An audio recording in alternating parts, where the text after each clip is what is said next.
With so many options, why choose Arizona State University? For me, the only online option was ASU because of the quality. Their faculty was really involved with their students and care about your personal journey. The dedication to my personal development from my professors, that's been extremely valuable to me.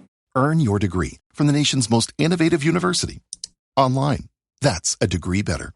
Explore more than 300 undergraduate, graduate, and certificate programs at asuonline.asu.edu.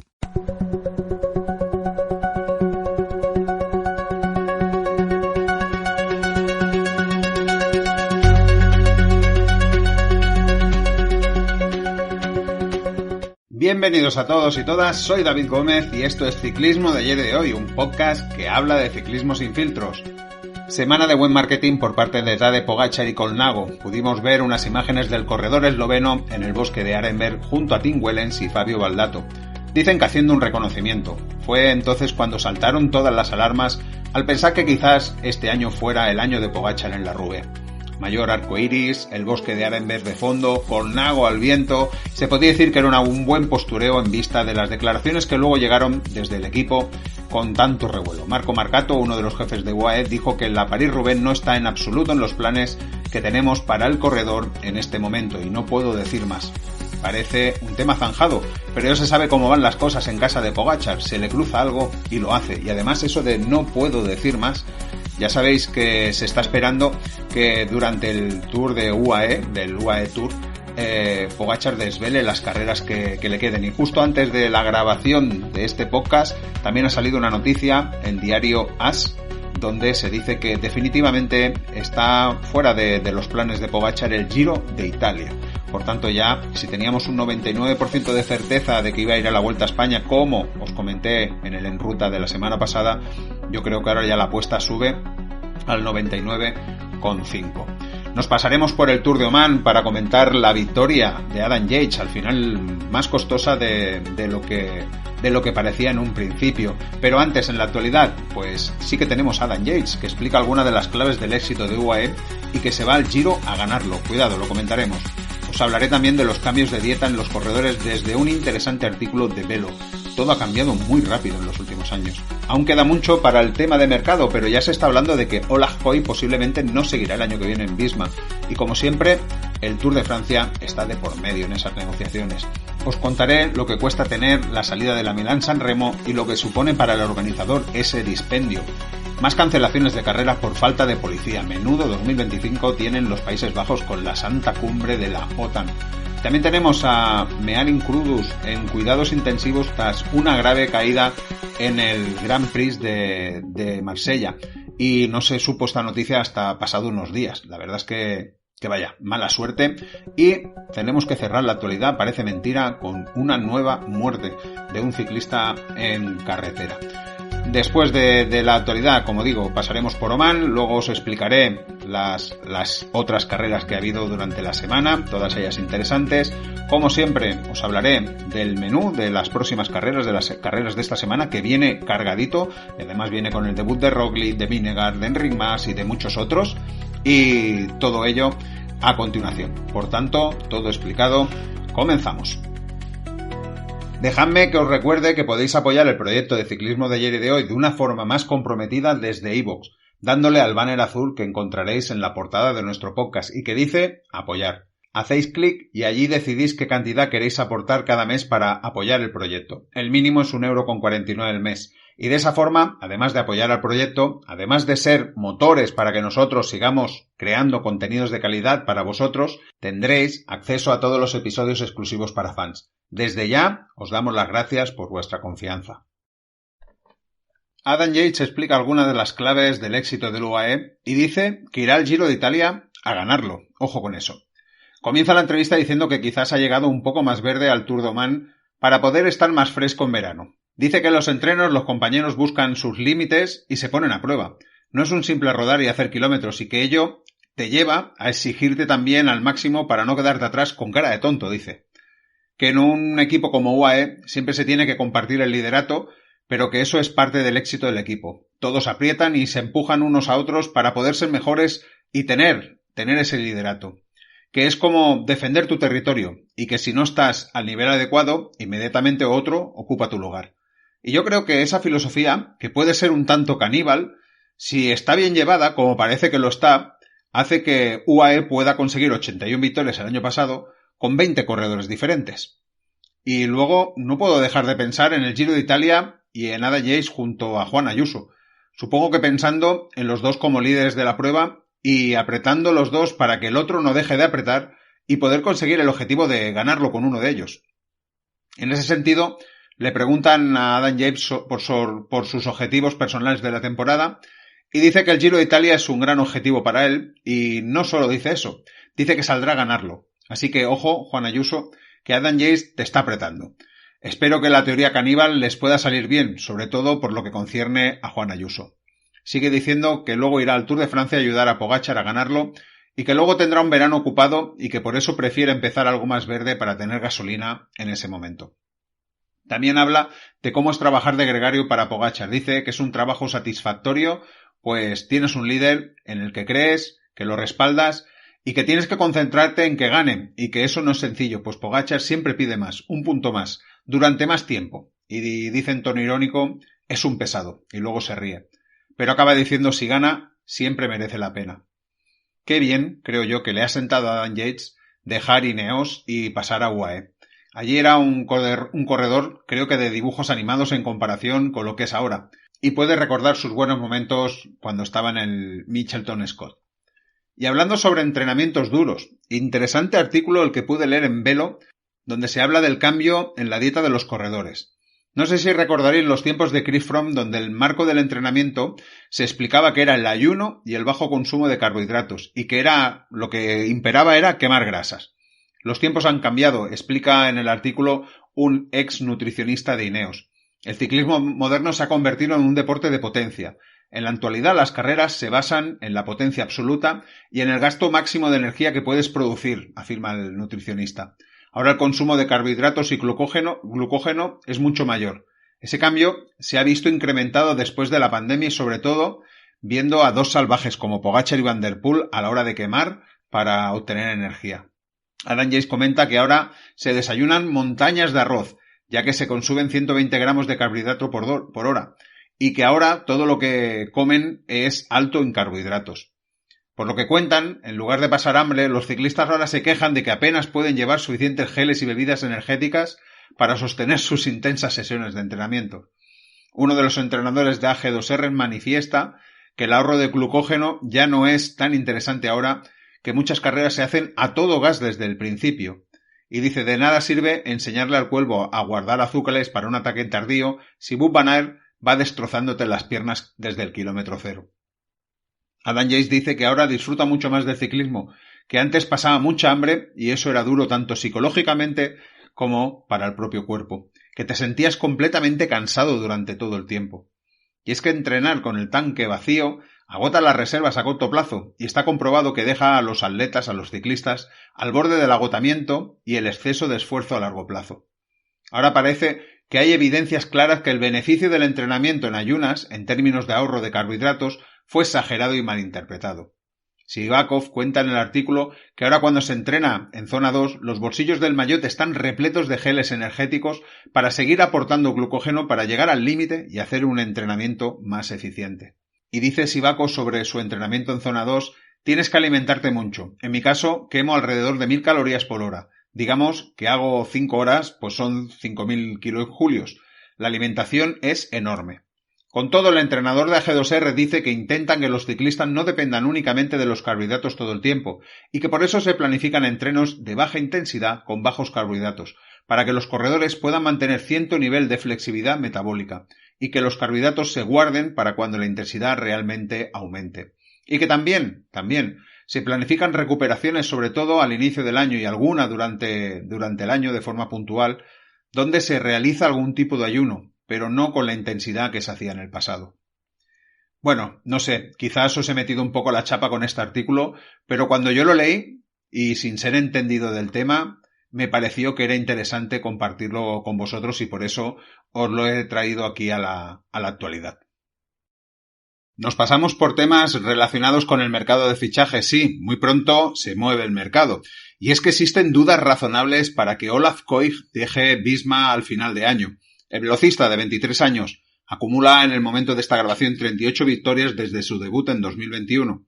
El año pasado disputó el Giro de Italia, su primera gran vuelta, donde se llevó una etapa, y en este 2025 le hubiera gustado hacer el Tour de Francia, pues cree que allí, ganando, sería como su consagración como uno de los mejores velocistas del momento. Pero los planes del equipo no están por ello y lo han puesto otra vez para correr el Giro de Italia. Pero lo peor para el corredor es que parece que en el futuro eso no pinta bien, eso de que tenga que correr el Tour de Francia. Visma quiere ir con el mejor equipo posible para apoyar a Vingegaard para saltar la general de la carrera y creen que llevar a Koig sería como ir con uno menos, sobre todo en la penúltima subida del día. Dicen que si tienen a Olaf Koig en la penúltima subida del día, pues no realizaría ningún trabajo para el equipo al frente del pelotón y entonces los medios dirían que se han equivocado al llevar a un velocista al Tour. Curioso ese detalle, ¿no?, de indicar los medios, no el equipo. La presión cada vez es más fuerte, ¿no creéis? Y seguro que tras todo ello también está el patrocinador que quiere ver resultados. Y si no es ganando, como mínimo haciendo las cosas bien y sucumbiendo ante alguien más fuerte que tú. Y supongo que ese señalar a un corredor en concreto por no poder hacer un trabajo quizás no les guste mucho. No sé, en parte pueden tener razón y motivos, pero por otro lado pienso que siempre hay un corredor que no está al 100% o que no se encuentra bien y que quizás Koig podría hacer un trabajo más en el llano, cosa que ahora estaría haciendo otro corredor. Y es en esa reflexión cuando el corredor y el equipo, también a los dos, les surge la duda de si continuar o no el año que viene juntos en Visma, pues en este 2025 acaba contrato con el equipo. Jiska Nierman, uno de los miembros del staff técnico de Visma, ha dicho que no puedo decir en este momento que Olaf definitivamente se quedará en nuestro equipo al 100%. Se trata de oportunidades y dinero. Hablaremos de eso durante la temporada. Pues Koig en el mercado creo que es un fichaje suculento para muchos equipos, pues te pueden aportar muchos puntos y victorias de calidad a lo largo de una temporada. Siguiendo con el mercado, Jakub Maresco encuentra un nuevo equipo en el último minuto. El corredor de 30 años estaba sin equipo después de que no tuviera sitio en el nuevo Corratec. Os recuerdo que ahora se llama el Team Solution Tech Vini Fantini. Y es curioso que no siguiera en el equipo, cuando de las 5 victorias que obtuvo el equipo en 2024, 3 de ellas las consiguió el ciclista italiano. A mí me parece que aún seguía siendo un corredor muy interesante para la formación italiana, y quizás sería una cuestión de presupuesto y que no pudieran asumir. Parecía que podía quedarse sin equipo y con el riesgo de colgar la bicicleta, pero en el último minuto, como he dicho, ha fichado por el equipo continental polaco Mazowsze Servet Polski, equipo que el año pasado consiguió 17 victorias, todas ellas menos el nacional en carreras .2. El excorredor del Willy Tristina Selitaria, CCC, de Alpecin, del Corratec, ha conseguido 50 victorias profesionales en su carrera. Sus victorias las ha conseguido principalmente en suelo asiático y nunca se ha llevado una carrera World Tour, pero sí varias Pro Tour. Lo dicho, creo que le aportará bastantes victorias al equipo y que le sacarán rentabilidad al fichaje y quién sabe si al corredor italiano le puede servir para volver a un equipo pro. Yo creo que todavía con una edad de 30 años es un corredor totalmente aprovechable para muchísimos de los equipos Pro Teams que hay. Eso sí, todo dependerá, supongo, de la economía. Le toca una noticia curiosa. ¿Cuánto cuesta tener la salida de la Milán-San Remo? Y mejor aún, ¿qué representa ese pago para la organización? Este año se celebra la 116 edición de la Milán-San Remo. Si los datos no me fallan, 113 veces se ha salido de Milán, es decir, en 113 de las primeras ediciones. Y ha sido en 2023 cuando se ha dejado de salir en Milán, en concreto en la ciudad de Abbiategrasso, y en 2024 se salió desde Pavia. Este año volverán a salir desde Pavia, y lo seguirá haciendo al menos hasta 2027. Para ello, la ciudad de Pavia, de unos 80.000 habitantes a unos 35 kilómetros de Milán, pues pagará unos 100.000 euros al año para ser la salida de la Milán-San Remo. Y con esos 100.000 euros, dice la organización, que pueden sufragar los gastos que genera la organización. No es de extrañar que quieran dejar salir de Milán, por así decirlo, y salir de otras ciudades que al final aseguren el sustento económico total de la prueba. La verdad es que es una inversión importante. Y siguen llegando malas noticias sobre carreras canceladas en Países Bajos. El ZLM Tour no se disputará en 2025. Dice la organización que ha estudiado el tema hasta el último momento, pero que no han podido encontrar una solución a la falta de efectivos policiales por culpa de la cumbre de la OTAN.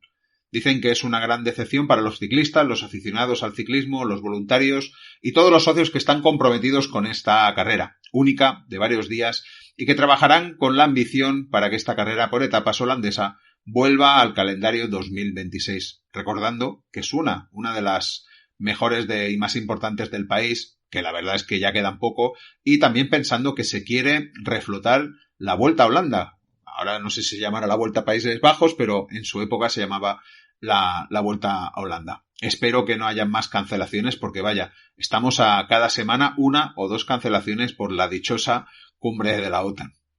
Estamos casi cerrando la actualidad y lo hacemos con un par de noticias nada agradables. Sí, se está convirtiendo en una mala costumbre y no muy agradable, pero al final es lo que tiene la actualidad. Y es que Mohamed Kudus está en cuidados intensivos o estuvo en cuidados intensivos tras una fuerte caída en el Grand Prix de la Marsellesa. Quizás una noticia que nos pasó un tanto desapercibida, vaya, yo no he tenido constancia de ella hasta la semana pasada. El corredor eritreo, reciente fichaje del Burgo-Bulpellet BH, sufrió una fuerte caída durante el Grand Prix de la Marsellesa. Después de la caída, el corredor fue ingresado en la unidad de cuidados intensivos del Hospital de Marsella, con varios huesos rotos y un pulmón colapsado. Tras exámenes adicionales se pudieron medir los daños. Kudus sufrió fracturas en la caja torácica, en vértebras lumbrales y en el sacro en la caída. También sufre un colapso pulmonar. Kudus pudo salir de cuidados intensivos, pero siguió en observación en el Hospital de Marsella para luego ser trasladado a un hospital en Burgos. Cuenta que se está haciendo un tratamiento conservador para evitar cirugía, pero que en todo caso estará fuera de las carreras por un largo tiempo aún sin determinar. Una lástima, pues era un fichaje de bastante calado e interesante, creo, para Burgos, y más viendo que el corredor se mantenía en muy buena sintonía y que hubiera podido aportar mucho al equipo. Espero que lo pueda seguir haciendo en un futuro muy próximo. Por tanto, espero que pueda recuperarse y recuperarse bien. Y las carreteras se cobran una nueva víctima. Menuda racha que llevamos en las últimas semanas. Sigue siendo muy preocupante no poder salir con tranquilidad en bicicleta a las carreteras. En este caso se trata del colombiano Juan David Cárdenas, un joven de 19 años que el año pasado estuvo corriendo en el equipo Portros Wingmut, que al parecer estaba entrenando con su bicicleta de contrarreloj cuando chocó contra un vehículo y se dejó la vida. Descanse en paz y, como siempre digo, a ver si de una vez podemos dejar de dar estas noticias. Déjame que os cuente que tenemos una grupeta en Telegram. Nos podéis buscar como @ciclismoayeroy. Allí, además de jugar a un par de juegos de ciclismo, nos gusta comentar las carreras y de esa forma compartir el gusto por este deporte que tanto nos apasiona. También tenemos sección de fotografía de las carreras, momentos para hablar de bicicletas, repaso de la prensa escrita, vaya, todo lo relacionado con el ciclismo. Pasaros y probad, allí os estaremos esperando. Y esta semana en la carrera he escogido el Tour de Omán. Lo habíamos dejado en la segunda etapa y nos íbamos a la tercera etapa para ver cómo había venido las fuerzas de los candidatos al triunfo final, pues se tenía que afrontar la subida a Les Mountain con un último kilómetro brutal pasando del 12%. Durante toda la subida, FDG demostró que tenía el mando de la carrera. Extraño que no fuera UAE, la verdad es que me extrañó bastante. Y esta vez los planes le salieron bien a David Gaudu, porque en ese último kilómetro atacó hasta en 3 ocasiones para seleccionar el grupo y solo Adam Yates le pudo seguir a unos metros. Se llegaban a los metros finales, reaccionó Yates y Gaudu en plan agónico, saca fuerzas de donde ya no las tiene para aguantar a Yates y hacerse con un merecido triunfo que además lo situaba como líder en ese momento de la general. El año pasado logró 2 victorias, aquí se apuntaba la primera del año, por tanto pinta bien este inicio para el francés. En la cuarta etapa, día para los sprinters y nueva victoria fácil para Olaf Koy con Giacomo Nizzolo, que desde agosto del año pasado en Burgos no hacía un segundo, y Luis Arblar, que hizo tercero para Movistar. Aquí abandonó Diego Ulises, que aspiraba a meterse en el top 5 de la prueba. Queda la etapa decisiva, la quinta, con la subida Unipuerto a la conocida Green Mountain, 6 kilómetros al 9,9%, una verdadera pared con solo un par de kilómetros donde se desciende al 5%. Esperábamos los mismos protagonistas que en la tercera etapa y así fue. A 3 kilómetros para el final, Jay Vine pone el ritmo para seleccionar el grupo. Aquí se cambian las tornas, es curioso que el que se pone al ataque es UAE y deja la carrera casi en bandeja a Dan Yates. El primer paso le sale bien, pues en ese ritmo que pone ya Iván, David Gaudu se queda. Ahora ya la cosa parecía solo de dos, Valentín Paret-Pentrem, que nos estaba sorprendiendo muy gratamente, y Adam Yates. Ataque de Valentín, deja a Yates, pero no puede sostener el ritmo durante mucho tiempo y poco a poco se va acercando Yates, incluso Gaudu, que parece recuperado, pero es un espejismo, ya que a 600 metros el ritmo de Yates hace que se quede definitivamente otra vez Gaudu y luego vendría el ataque final de Paret-Pentrem que dejaría sentado a Yates y se llevaría una bonita etapa. Fantástica carrera del francés. Gaudu cruzó la meta a una distancia considerable y perdió su maillot de líder en el último día. El cuarto puesto fue en ese día para el sorprendente Engebret Stenberg Vandensen, noruego de 22 años del Arkea, subido de su equipo de desarrollo. Tenemos que seguirlo de cerca porque hizo una muy buena subida. En la subida también vimos que pudo superar a Cian Udelbroeks, que acabó quinto, e incluso a Bob Powels, que acabó sexto. Al final, segundo Tour de Man para Adam Yates consecutivo, que por momentos vimos peligrar en manos de David Gaudu, pero al final se cumplió el pronóstico. Valentín Paret-Pentrem, segundo puesto, es la mejor posición que ha obtenido nunca en una vuelta por etapas. Y sigue creciendo, sigue evolucionando y lo hace en su equipo nuevo, Soudal. Parece que Soudal se ha iniciado la temporada bastante enchufado. David Gaudu, tercero, que se quedó con la miel en los labios después de su gran actuación en el primer envite de montaña. Daniel Hobson, cuarto, recordando sus buenos momentos en años anteriores. Otro Q36.5 que inicia bien la temporada. Cian Udelbroeks, quinto, quizás lo esperaba un pelín más cerca de los tres primeros, pero nada, comenzando la temporada y comenzando a carburar. Y comentar que Rubén Guerreiro recibió una tarjeta amarilla en la segunda etapa cuando se estaba lanzando el sprint por desviación de la línea elegida que obstruye y pone en peligro a otro corredor, o sprint irregular, que provocó una caída como recordaréis. Por tanto, ya tenemos dos corredores de Movistar con tarjetas amarillas.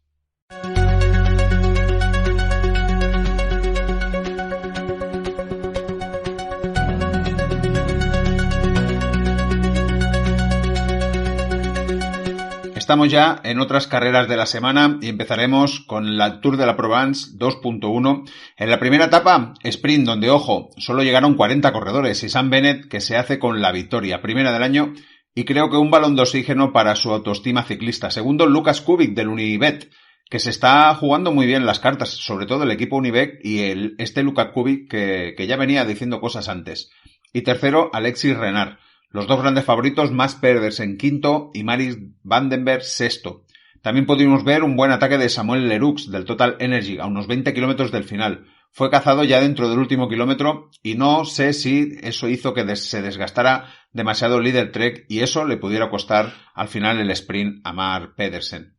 La segunda etapa, Festival de Mats Pedersen, que creo despeja dudas sobre su estado de forma, pues hace un etapón con ataque en la última cota puntuable después de que sus compañeros del líder Trek pusieron un ritmo que rompió todo el grupo.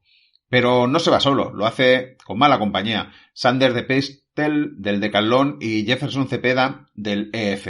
Y digo mala compañía, pues no quisieron relevar, ni en un solo momento, cosa que sigo sin entender. Está claro que llegando con Pedersen, él se llevaría la etapa. Pero los otros dos, pues se pueden asegurar segundo y tercero en la general. ¿Por qué perder una oportunidad así?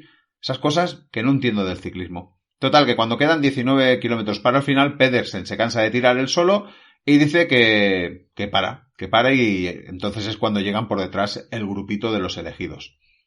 No tardará en atacar Matej Mohoric a 17 kilómetros de meta y Pedersen, muy atento, se va con él. Esta vez sí el entendimiento es bueno y se está en una continua persecución, pero pueden llegar los dos. En el último kilómetro, en ligera subida, Pedersen se impone con claridad metiéndole un hachazo a Mohoric que lo deja sentado y pierde rueda incluso. Y un dato, Mats Pedersen es el 12º corredor en la lista de corredores que han conseguido en los últimos años de forma consecutiva una victoria en World Tour o Pro Tour. Recordamos que el que está ahora encabezando esta lista es Ulisses, que lleva 15 temporadas consecutivas consiguiendo una victoria como mínimo, World Tour o Pro Tour. Christophe, que lleva 14 años. Sam Bennett, que lleva 13 años, con la que consiguió el otro día, se une a esta fiesta. Arnaud Demar, con 11 años, Alaphilippe, Lutsenko, Roglic y Tim Wellens, y con 10 años, Kalle Lewin, Gaviria, Groenewegen y ahora Mats Pedersen.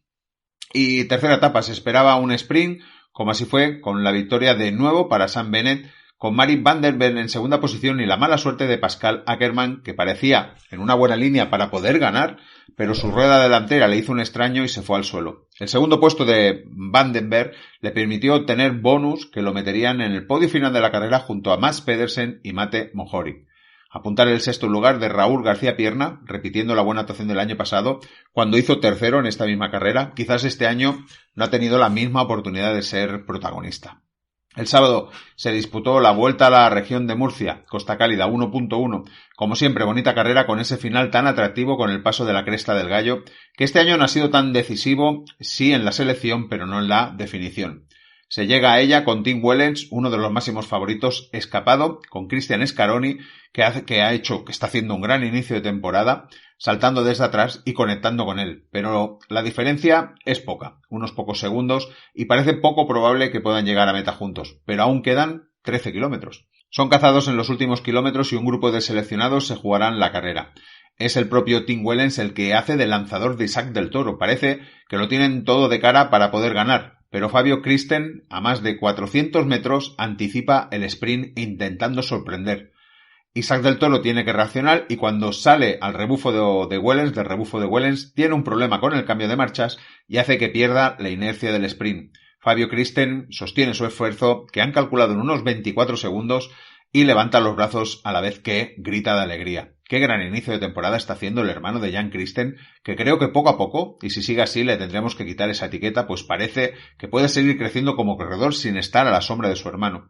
Primer triunfo profesional del corredor de 22 años, que está, como digo, pegando fuerte y demostrando que el Q36.5 ha hecho los deberes este invierno con buenos resultados que está obteniendo.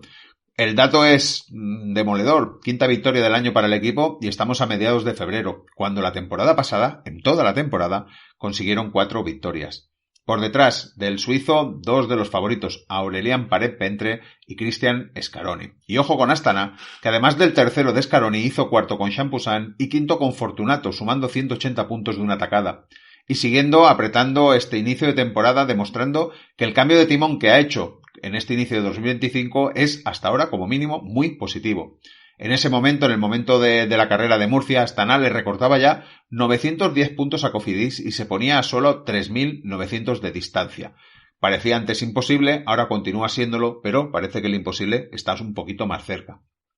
También apuntar el sexto lugar de Nairo Quintana o el noveno de Adrià Pericas, el joven de 18 años de UAE que consigue así sus primeros puntos UCI como profesional.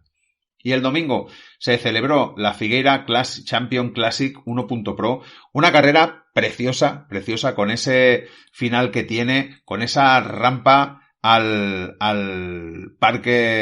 Rua Parque Forestas, esos 2,3 kilómetros al 7,8% que los meten por ahí por una urbanización escarpada totalmente, y allí es donde ha habido el máximo interés, sobre todo en los 2 últimos pasos.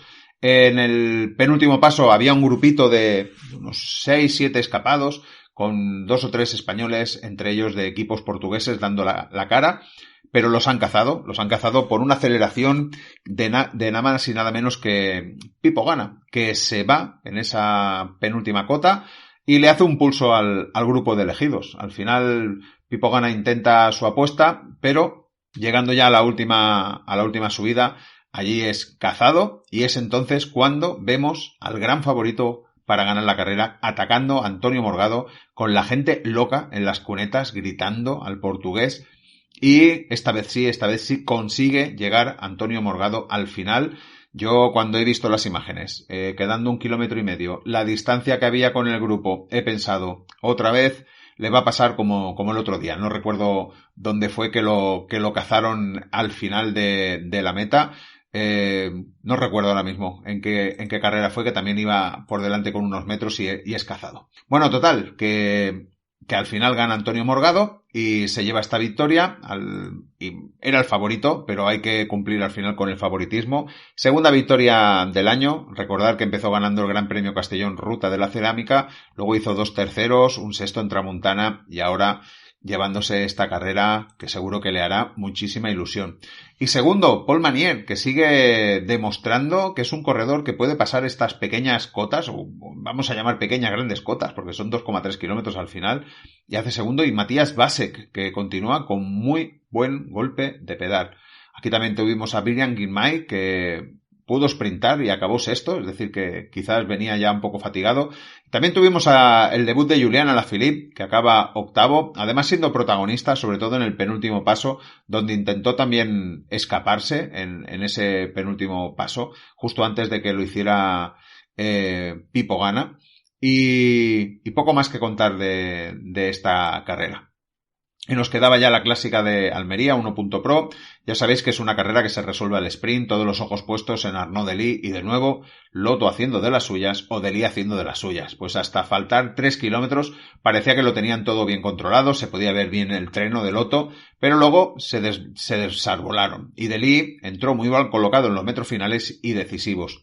Lo que pudimos ver es un duelo en toda regla, de nuevo entre Astana y Cofidis, del que os hablaba antes. Los dos trenos uno frente al otro y la victoria final para Milan Fettin, tercera de su carrera deportiva, la segunda .pro y buena sobre todo para la moral del equipo. Yo creo que Cofidis necesitaba una victoria así para levantar el ánimo. Pero segundo, ojo, Max Canter para Astana, tercero el regular, el Emilian Janier del Total Energy y cuarto pudo ser Arnaud Delis. Y en el duelo de Cofidis con Astana, en esta carrera, 50 puntos a favor del equipo francés que le pueden dar un cierto respiro. Yo creo que será uno de los leitmotiv de esta temporada, ver si Astana continúa con ese ritmo y si Cofidis lo puede soportar.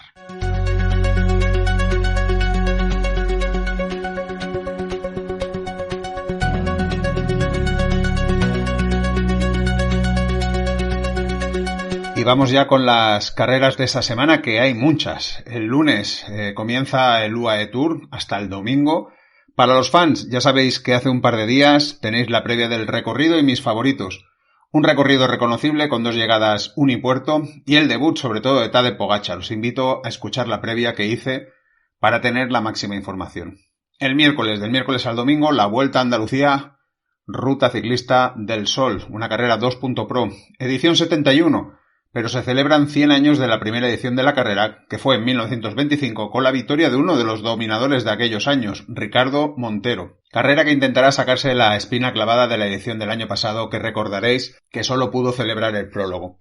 5 etapas, la primera muy interesante, con un buen encadenado de puertos, algunos al 7-8%, con un final picando hacia arriba. La segunda, buena para escapadas, pero la dureza está concentrada en la primera parte de la carrera. Y de nuevo, si esa escapada quizás no llegue, el final también puede ser interesante porque es un 1,2 kilómetros al 8,2% que yo creo que puede hacer bastante daño. La tercera etapa para sprinter con la novedad del kilómetro de oro al estilo del Benelux. Os recuerdo 3 puntos con bonificaciones especiales en un margen de apenas 1000 metros, lo que obligará a los corredores a sprintar durante todo ese tiempo. Veremos la repercusión que puede tener esto para la general, pero pinta bien y pinta además divertido e interesante. La cuarta etapa también para sprinters y de nuevo con 1 kilómetro de oro en los últimos kilómetros. Y la quinta etapa con un inicio escarpado, pero muchos kilómetros desde el último puerto. Por tanto, seguramente también será un predecible sprint. En el momento de la grabación, en la Starlist está Enric Mas, que sería su debut. Egan Bernal, luciendo el maillot de campeón nacional. Tom Picot, para medirse con corredores más potentes. Machin Van Gils, espero que recuperado de su caída. Pavel Sivakov, Marc Solé, Pelayo Sánchez, Tobias Halland Johansen, Nairo Quintana, pero como siempre os digo, faltan muchos nombres por confirmar y algunos de esos se podrían caer de la lista.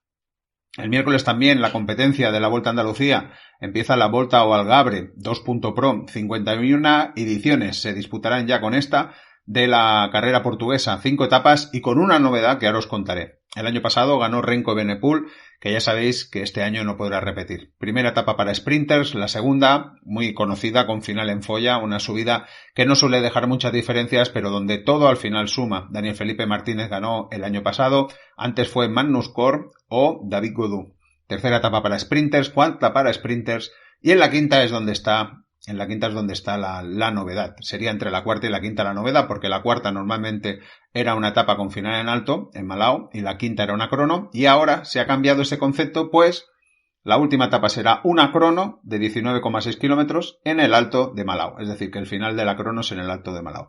No sé, yo creo que le da ese puntito interesante a la carrera y que todo se decidirá justamente en esa crono. En el momento de esta grabación, pues tenemos a Roglic, a Vingegaard, a Almeida, a Bardet, a Kuss, a Gregoire, a Van Aert, a Alaphilippe. Ya veis, corredores de lujo para la carrera portuguesa que, como siempre, pues da interés. El viernes se disputará la Classic Bar 1.1, segunda edición de la carrera. El año pasado, si lo recordéis, nos sorprendió con un final en Montfarron, que hacía mucho tiempo que no veíamos. Este año ha cambiado el recorrido. Serán 163 kilómetros, la salida se da en el circuito de coches de Leluc. Es un trazado rompepiernas en su primera parte, más exigente en la segunda parte, con 2 pasos de montaña y un final típico francés de 1 kilómetro al 11,2% con picos del 20%. Yo creo que será una carrera muy, muy divertida de ver. El sábado, del sábado al domingo, comienza el Tour del Champs Maritims, es decir, se enganchan como estas dos carreras. Antes, si os lo recordáis, eran 3 días el Tour del Champs Maritims y ahora la han desdoblado en esa prueba de un día y esta prueba por etapas. Pues 2 etapas cortas pero exigentes. La primera con 4 puertos y final en un segunda, y la segunda también con algunas cotas y el interesante final en Monte de la Cynie, de Vincennes, donde el año pasado se coronó Benoit Connefroy. Yo creo que también otra de esas carreras chulas de ver. Y para los más frikis, yo creo que la carrera por excelencia para poder ver, esperamos que podamos disfrutarla mucho, comienza el domingo 23 y acaba el domingo 3 de marzo y es el Tour de Ruanda 2.1. Prueba de fuego, yo creo, para el país, con vistas puestas en los próximos mundiales de Kigali y sobre todo con la amenaza de la cercana guerra del Congo. Espero que no tengamos que hablar sobre ello y solo se hable de ciclismo, pero como os expliqué la semana pasada, una de las etapas llega casi a la frontera con el Congo y en ella hubo heridos por las bombas del conflicto. Este año solo habrá una crono, no como el año pasado, y será un prólogo de 4 kilómetros. Las otras 7 etapas en línea suman 812 kilómetros con 14.525 metros de desnivel, que no está nada mal, y es que el Tour de Ruanda siempre ha sido una vuelta por etapas exigente. Viendo el trazado, yo creo que este año quizás un pelín menos. Quizás la etapa más decisiva sea la tercera y sobre todo la séptima con el final en Monte Kigali. Y luego el espectacular final de Tour que se hace el domingo en el Kigali, donde se podrá pasar por el que será el circuito del Mundial. Os hablaré sobre esta carrera yo creo que de aquí 2 semanas, porque claro, comienza el domingo. Y nada, también sobre todas las otras carreras, porque ya veis que el menú está cargado y además con muchos protagonistas, interesantes protagonistas.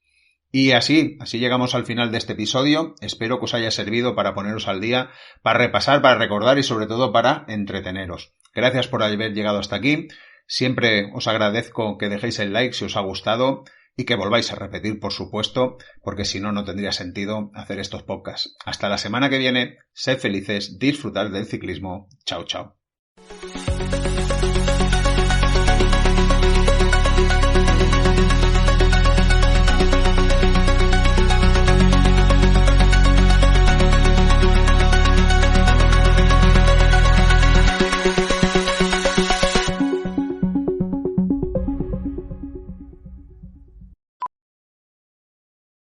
Antes, hacer los impuestos significaba usar al mismo preparador que tu familia. Pero, ¿realmente era lo más conveniente? Ahora hacer impuestos es tener un experto bilingüe de TurboTax ideal para ti, que solo presentará tu declaración cuando sea 100% precisa, garantizado. Ahora los impuestos se hacen así. Intuit TurboTax. Consigue un experto ahora en turbotax.com/español. Expertos bilingües solo disponibles con TurboTax Live. Consulta los detalles de la garantía en turbotax.com/garantías.